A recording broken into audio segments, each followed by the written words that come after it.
Babai që hodhi fëmijët nga kati 15. A mundet që një prind të hedhë fëmijët nga një lartësi dhe të harroj pra atë fragment? Ndiqeni këtë ngjarje të vërtet, një ngjarje e hidhur. Kush nuk mundet që të dëgjoj këto histori, mos ta dëgjoj. Por dua të them që mendja e njeriut është vërtet shumë komplekse.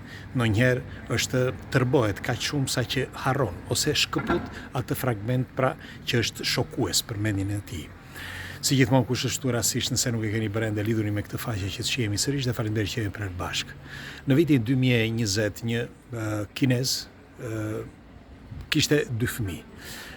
Ai ishte u nda nga bashkëshortja e tij sepse bashkëshortja e zbuloi që kishte një të dashur. Kjo e dashura ishte më e re. Në fakt ai ishte çmendur pas kësaj të dashur së re, dhe vazhdimisht kjo nuk e dinte që ai ishte i martuar. Dhe e shoqja e zbuloi nëpërmjet mesazheve. Mirpo ai ishte i detyruar pastaj që t'i thoshte. Pse? Sepse her pas here ishte detyruar që të merrte fëmijët në shtëpi dhe t'i mbante. Ndonse ishin të ndarë me gruan, sepse gruaja iku. Mirpo her pas here merrte fëmijët dhe pastaj i çonte sërish tek gruaja. Fëmijët, një 4 dhe një 6 vjeçe, vajza 6 vjeçe dhe djali 4 vjeç, nuk ishin filluar ende shkollën. Dhe her pas here ai kur mbaronte punën kishte një pik me shumicë ku shiste. Dhe ai kur kishte kohë shkonte dhe i mirte fëmijët. Mirpo një ditë kjo e zbuloi pra dashnoria, e zbuloi që ai kishte fëmijë. Dhe kur e zbuloi filluan zënkat, nuk i foli për 2 ditë dhe ai shkoi la punën dhe iku disa kilometra larg, mos gaboj, sepse ajo nuk i përgjigjej më në telefon. E kështu që shkoi, bisedoi me të, e gjeti më në fund dhe ajo i tha ose fëmijët tha ose mua. Tani në një rast të tillë, një pyetje e tillë, padyshim një prind thot fëmijët, nuk e mendon 2 herë. Por ai nuk e mendoi kështu. Gjën e parë që mendoi, nuk e linte dot. Dhe aty ju ul në gjunjë asaj dhe i tha, do bëj ç'është e mundur që fëmijët mos të rrinë me mua, por të rrinë me nënën e tyre. Po nuk arriti dot, sepse e shoqja thoshte që në qoftë se do mbante atësin, ishte detyruar që her pas here të mbante fëmijët dhe të jepte të ardhur financiare gruas për të mbajtur fëmijët. Nuk zgjati shumë dhe i erdhi në mendje çmenduria.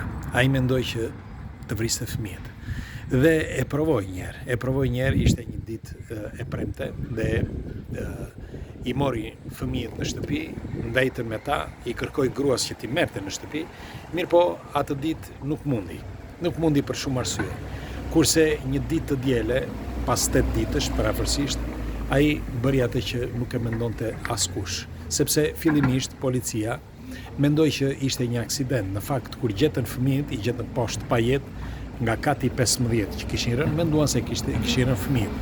Në fakt, ai kur e kapën dhe e arrestuan, akoma nuk e kishin arrestuar, ai i ndjej i tronditur, i shokuar, dhe thoshte që ishte shkulte flokët, mbante kokën me dorë dhe qante, duke thënë që ai ishte një gjumë në atë moment, kur fëmijët me një fjalë ishin në balkon. Mirëpo ishin disa detaje që hetimet zbuluan te krahët e fëmijëve dhe disa detaje të tjera, ku edhe tek balkoni vurën re disa gjëra që të imta dhe kur i bën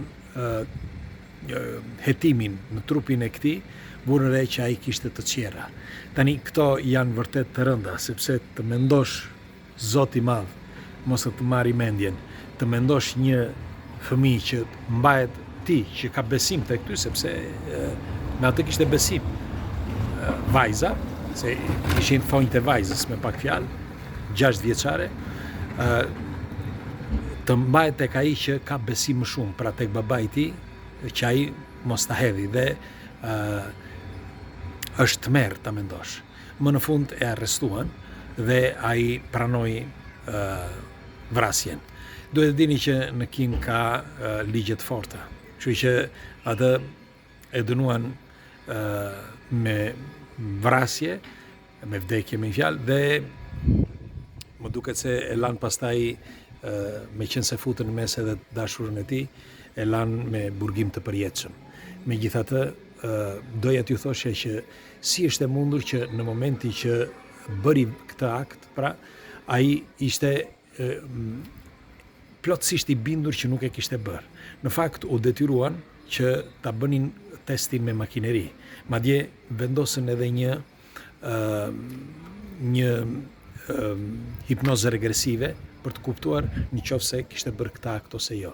Dhe të dyja testet, qoftë ai i jetimeve, por njëkohësisht me makineri, por njëkohësisht edhe psikologu që e vuri një gjumë, që të dy treguan të njëjtin rezultat. Pra ai i kishte vrarë. Megjithatë ai nuk pranonte deri në momentin kur i thanë për testin që bën, të dy testet, që e kishte pranuar vetë, derisa pastaj kishin kapur dhe disa mesazhe të dashnores së tij që i tregonte dikujt tjetër që ajo e dinte këtë paraprakisht motrës së saj, dhe këto e gozhduan dhe kështu që ai u detyrua të thoshte të vërtetën.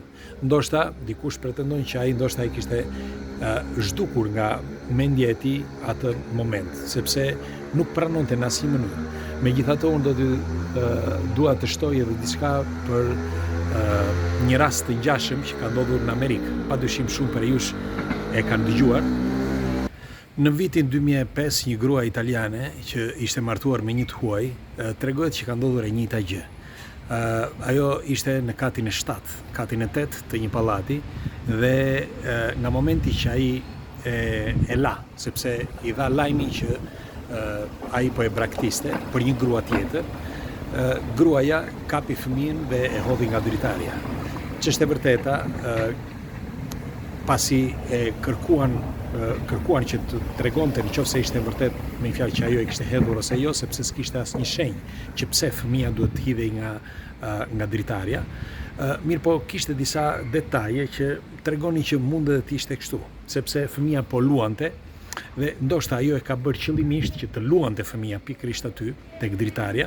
Dritarja ishte pa një parmak, pa një mbrojtëse, dhe përpara dritares ishte një komodin. Dhe kështu që ai nga koltuku që ishte, hipi mbi komodin dhe pastaj hipi tek dritarja. Një fëmijë i vogël, sado i vogël tjetë sepse ishte 5 vjeç në atë kohë, padyshim e di shumë mirë që në një lartësi të tillë, në fjalë mund të bjejë, dhe nuk ishte pse të nxirrte kokën që të shihte, sepse kështu ishin hipotezat. Megjithatë, bën hetime, kërkuan që të kuptonin edhe me hipnozë regresive, por gruaja kurrë nuk e pranoi që kishte bërë një akt të tillë. Dhe mbeti si një mister ai rast. Megjithatë, ka patur edhe raste të tjera që nëna, për shembull, ose baballar që kanë vrarë fëmijët e tyre dhe e kanë zhdukur atë moment, pra e kanë eliminuar atë fragment nga mendja e tyre.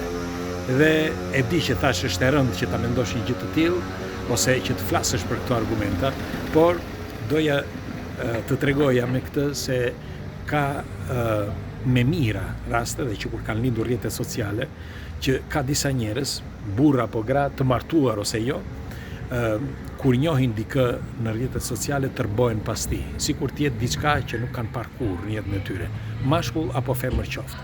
Ndaj duhet patur kujdes kë njihni në rrjetet sociale, sepse kështu janë kontaktuar dhe këta dhe ky kinezi që takoi shoqen e tij. Megjithatë, pres komentet tuaja. Kalofshi bukur.